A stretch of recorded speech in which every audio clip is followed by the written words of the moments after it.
Hi friends, welcome to my channel. இன்றைக்கி நம்ம என்ன பார்க்க போகிறோம் அப்படின்னா மிக்சர் தான். எப்படி வீட்டிலே நம்ம குழந்தைங்களுக்கு பிடிச்ச மாதிரி செஞ்சு கொடுக்கலாம் அப்படின்னு தான் பார்க்க போகிறோம். இது அரை கிலோவுக்கு மேலே இருக்கும். நம்மளே வீட்டில் செஞ்சிடலாம். கடையிலலாம் 500 கொடுத்து வாங்க வேண்டியதில்லை. சூப்பராக ஹெல்த்தியாக செஞ்சிடலாம். எப்படி செய்யலான்னு பார்க்கலாம். நம்ம இன்றைக்கி செய்ய போகிற அளவு பார்த்திங்க அப்படின்னா, அரை கிலோ கடல மாவு எடுத்திங்க அப்படின்னா 1/4 கிலோ அரிசி மாவு வாங்கிக்கோங்க. அவ்வளோதான். இது 2 தான் தேவைப்படும். அதை தான் எப்படி செய்யலான்னு இன்றைக்கி பார்க்க போகிறோம். ஃபஸ்ட்டு நம்ம ஓமப்பொடி தயார் பண்ணணும். அதுக்கு கடல மாவு எடுத்துக்கிறோம். இது 350 கிராம் அளவு கடல மாவு, அரிசி மாவு ஒரு 150 கிராம் அளவு எடுத்துருக்கோம்.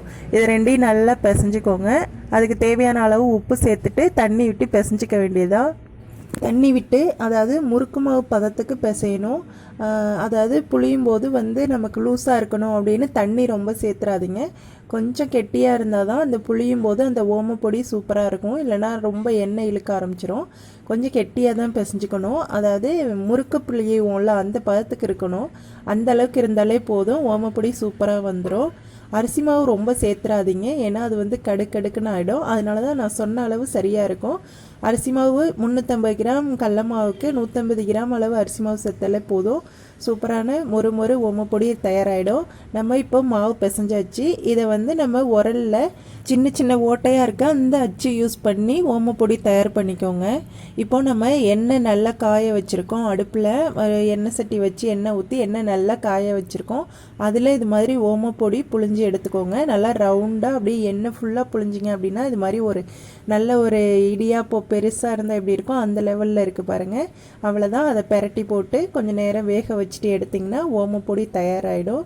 சூப்பரான ஓமப்பொடி தயாராகிடுச்சு. இதே மாதிரி மீதி இருக்க மாவையும் இதே மாதிரி சுட்டி அடுக்கி எடுத்துக்கோங்க. அதை தனியாக அப்படியே வச்சுக்கோங்க. அடுத்து நம்ம கார பூந்தி செய்ய போகிறோம். ஓமப்பொடிக்கு பிசைஞ்ச அதே பாத்திரத்தில் நம்ம மீதி இருக்க கடல மாவையும் அரிசி மாவையும் எடுத்துக்க போகிறோம். அதாவது மீதி இருக்க கடல மாவு 150 கிராம் அளவு, அடுத்த அரிசி மாவு 100 கிராம் அளவு, அதையும் 2 இதில் ஒன்றா சேர்த்துக்கிறோம். இதுலேயும் இதுக்கு தேவையான அளவு உப்பு சேர்த்துட்டு தண்ணி விட்டு பிசைய வேண்டியது தான். அதாவது நம்ம ஓமப்பொடிக்கு கெட்டியாக பிசைஞ்சோம். இது கொஞ்சம் லூஸாக பிசையணும்.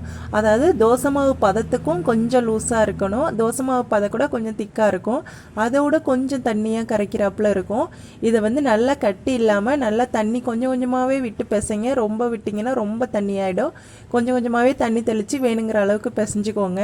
பாருங்கள், இது கூட கொஞ்சம் திக்காக தான் இருக்குது. அதனால கொஞ்சமாக தண்ணி தெளிச்சுக்கிறோம். திரும்பவும் கொஞ்சமாக தண்ணி தெளிச்சுட்டு கொஞ்சம் தண்ணியாக இருக்கணும் அந்த அளவுக்கு பிசைஞ்சிக்கிறோம்.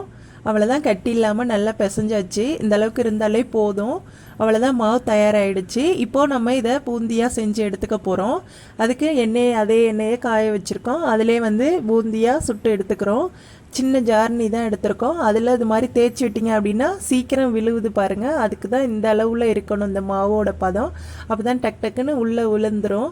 நல்லா உப்பியும் வருது பாருங்கள். அதாவது நம்ம இந்த பூந்தி செய்யும்போது 2 தடவை போட்டு எடுக்கிற மாதிரி இருக்கும். அப்போ தான் நல்லா மொறுன்னு காரா பூந்தி இருக்கும். இப்போது இதை ஒரு தடவை எடுத்து இதை வெளியில் வச்சுருங்க. அதாவது மறுபடியும் போடுற மாதிரி இருக்கும். அதாவது 2வது தடவையும் நம்ம அதே மாதிரி புழிஞ்சிட்டு 2யுமா சேர்த்து மறுபடியும் போட்டு எடுக்கணும். இப்போ இதை வெளியில் தனியாக வச்சிடுறோம். இப்போ மறுபடியும் நம்ம பூந்தியை போட்டுக்கிறோம். ஏன்னா இது ஒரே டைம்லேயே செவக்க வச்சோம் அப்படின்னா ரொம்ப செவந்து போயிடும். ரொம்ப கடுக்குன்னு இருக்க மாதிரி இருக்கும். இது மாதிரி கொஞ்சம் பொறுமையாக எடுத்தோம் அப்படின்னா நல்லா சூப்பராக கலராகவும் இருக்கும், நல்ல மொறுன்னு இருக்கும். இப்போது 2வது டைம் நம்ம இந்த பூந்தியை போட்டுக்கிறோம். இப்போது இதில் தேவையான அளவு நம்ம போட்டுக்கிறோம். அதாவது உங்களுக்கு அந்த எண்ணெயில் எவ்வளோ தேவைப்படுதோ அந்தளவுக்கு நம்ம இப்போ போட்டிருக்கோம். இதையும் வெளியில் எடுத்து வச்சிடறோம். எடுத்து அந்த காரா பூந்தியோடு எடுத்து வச்சுட்டு திரும்ப கொஞ்சம் நல்லா எண்ணெயை காய வச்சுட்டு இதை போட்டிங்க அப்படின்னா நல்ல செவப்பாக நல்ல ஒரு மொறுன்னு கிடைக்கும். இது மாதிரி ஒரே டைமில் எடுத்துட்டிங்க அப்படின்னா அது வதக்குன்னு ஆகிடும். இது மாதிரி 2 டைம் போட்டு எடுத்திங்க அப்படின்னா சூப்பரான காராச்சவ் ரெடி ஆகிடும். காரா பூந்தி ரெடி ஆகிடும். நீங்கள் நார்மலாகவே காரா பூந்தி செய்கிறவங்க கூட இதே மாதிரி 2 டைமாக போட்டு எடுத்திங்கனாலும் நல்ல மொறுன்னு கிடைக்கும். வதக்குன்னு இருக்காது. இப்போது இந்த காரா பூந்தியை நம்ம தனியாக வச்சுக்கிறோம். அடுத்து நம்ம அடுத்து வேறு என்ன சேர்க்க போகிறோம் பார்த்தீங்க அப்படின்னா அவுள் சேர்க்க போகிறோம். நம்ம போட்டு எடுக்கிறதெல்லாம் தனித்தனியாகவே வச்சுக்கோங்க. அடுத்து நம்ம அவுள் சேர்க்க போகிறோம். அவுள் வெள்ளை அவுள், அது கிடைச்சாலும் நல்லது. அதாவது எங்களுக்கு இன்றைக்கி சிவப்பு அவுள் தான் கிடைச்சது. அதை தான் நாங்கள் இன்றைக்கி செஞ்சுருக்கோம். ஆனால் இதுவுமே நல்லா இருந்தது.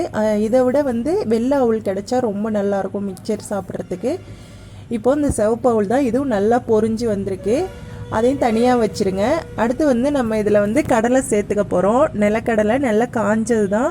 அதை வந்து நம்ம இப்போ எண்ணெயில் பொரிச்சுக்கிறோம். நல்லா கல்லை வந்து பொரிஞ்சு அந்த சவுண்டு வந்து சலசலன்னு உள்ள சவுண்டு அடங்கிரும். கொஞ்சம் வெடிக்கிற சவுண்டு கூட கேட்கும். அந்தளவுக்கு வந்துருச்சு அப்படின்னா கடலை நல்லா பொரிஞ்சிருக்குன்னு அர்த்தம். அதையும் எடுத்து தனியாக வச்சுக்கோங்க.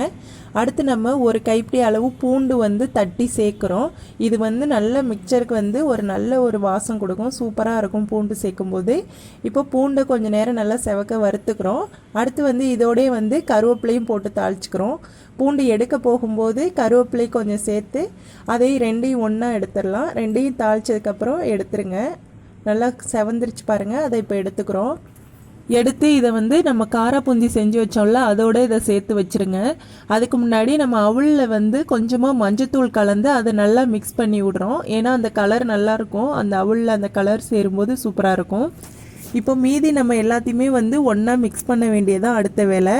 நம்ம அடுத்து வந்து ஓமப்பொடி எடுத்து வச்சுருக்கோம்ல அது வந்து பெருசு பெருசாக இருந்ததா அதை கொஞ்சமாக உடச்சி விட்டுக்கோங்க. ரொம்ப தூளாக்கிறாமல் கொஞ்சம் பார்த்து அப்படியே பெசரி விடுங்க. அப்படியே எல்லாம் உடஞ்சிரும். இப்போ இதில் நம்ம மீதி நம்ம எடுத்து வச்ச காராபூந்தி கடலை எல்லாத்தையும் சேர்க்க வேண்டியது தான். மிக்சர் ரெடி ஆகிடும். அதுக்கு முன்னாடி நம்ம எடுத்து வச்சுருக்க அந்த காராபூந்தியில் கொஞ்சமாக அவல் கலந்துட்டோம். அதனால பரவாயில்ல, ஒன்றும் பிரச்சனை இல்லை. அவல் நம்ம தனியாக வச்சுக்கோங்க. அதுக்கு முன்னாடி நம்ம இந்த பூண்டு கருவேப்பிலை எடுத்து வச்சுருந்தோம்ல அதை இது வந்து இதில் சேர்த்துக்கோங்க. சேர்த்துட்டு கையால் ஒரு தடவை நல்லா பிசைஞ்சு விடுங்க. அந்த கார பூந்திலாம் வந்து நல்லா கையால் பிசறி விட்டிங்கன்னா நல்லாயிருக்கும். அடுத்து நம்ம கலந்து வச்சுருக்க அந்த அவல் மஞ்சத்தூள் கலந்த அந்த கலவையை இதில் சேர்த்துக்கிறோம். இப்போ மறுபடியும் எல்லாத்தையும் ஒன்றா ஓமப்பொடியோடு சேர்த்துக்க வேண்டியதான். அவ்வளோதான். ரொம்பவே சிம்பிளான மிக்சர் தயாராகிடுச்சு. இப்போது இதில் நம்ம கடைசியாக மறுபடியும் வந்து கொஞ்சமாக உப்பு சேர்த்துக்கிறோம். உப்பு சேர்த்துட்டு அடுத்து மிளகாத்தூள் காரத்துக்கு தகுந்த மாதிரி சேர்த்துக்கிறோம். இது குழந்தைங்களாம் சாப்பிடுவாங்க. அதுக்காக கொஞ்சமாக தான் நான் சேர்த்துருக்கோம் இன்றைக்கி. மிளகாத்தூள் ஒரு ஸ்பூன் அளவு சேர்த்துட்டு நல்லா எல்லாத்தையும் நல்லா பெசரி விட வேண்டியதான். நல்லா மிக்ஸ் பண்ண வேண்டியதான். இது கூட நம்ம கடைசியாக எடுத்து வச்சா அந்த கடலையும் சேர்த்துக்கிறோம். நிலக்கடலை எண்ணெயில் வறுத்து வச்சோம்ல அதையும் வந்து இதில் சேர்த்துக்கிறோம். இது வந்து ஆப்ஷனல் தான். எது வேணால் நீங்கள் அது கூட வறுத்து சேர்த்துக்கலாம். பொட்டுக்கடலை சேர்த்துக்கலாம். பாதாம் முந்திரி எது வேணால் வறுத்து சேர்த்துக்கலாம். ரொம்பவே சூப்பரான ஹெல்த்தியான குழந்தைங்களுக்கு பிடிச்ச ஒரு ஸ்நாக்ஸு. நம்ம இடையில இதெல்லாம் எடுத்து அவங்களுக்கு கொடுத்துட்டோம் அப்படின்னா நம்மளை வந்து தொல்லை பண்ணாமல் அவங்க இதெல்லாம் சாப்பிட்டுட்டு இருப்பாங்க. ரொம்பவே சூப்பரான ஸ்நாக்ஸு. கண்டிப்பாக இதை வந்து நீங்களும் ட்ரை பண்ணுங்கள். இது வந்து முதல்ல அந்த பாத்திரம் பத்தலை, அதுக்காக கொஞ்சம் ஒரு பெரிய பாத்திரமாக எடுத்து அதில் வந்து மிக்ஸ் பண்ணிக்க போகிறோம். நல்லா கை வச்சு நல்லா எல்லாத்தையும் கலந்து விடுங்க. அவ்வளோதான். சூப்பரான மிக்சர் ரெடி ஆகிடுச்சு. ரொம்பவே டேஸ்ட்டாகவும் இருக்கும். ரொம்ப அருமையாக இருக்கும். கண்டிப்பாக இதை வந்து நீங்களும் செஞ்சு பாருங்கள். செஞ்சு பார்த்துட்டு எப்படி இருக்குன்னு லைக் பண்ணுங்கள், கமெண்ட் பண்ணுங்கள், ஷேர் பண்ணுங்கள். அப்படியே கீழே இருக்க சிவப்பு கலர் சப்ஸ்கிரைப் பட்டனும் அப்படியே பெல் பட்டனே அழுத்த மறந்துடாதீங்க. அப்போ தான் நான் போடுற ஒவ்வொரு வீடியோ உங்களுக்கு உடனுக்குடனே நோட்டிஃபிகேஷனில் வரும். Okay, thank you.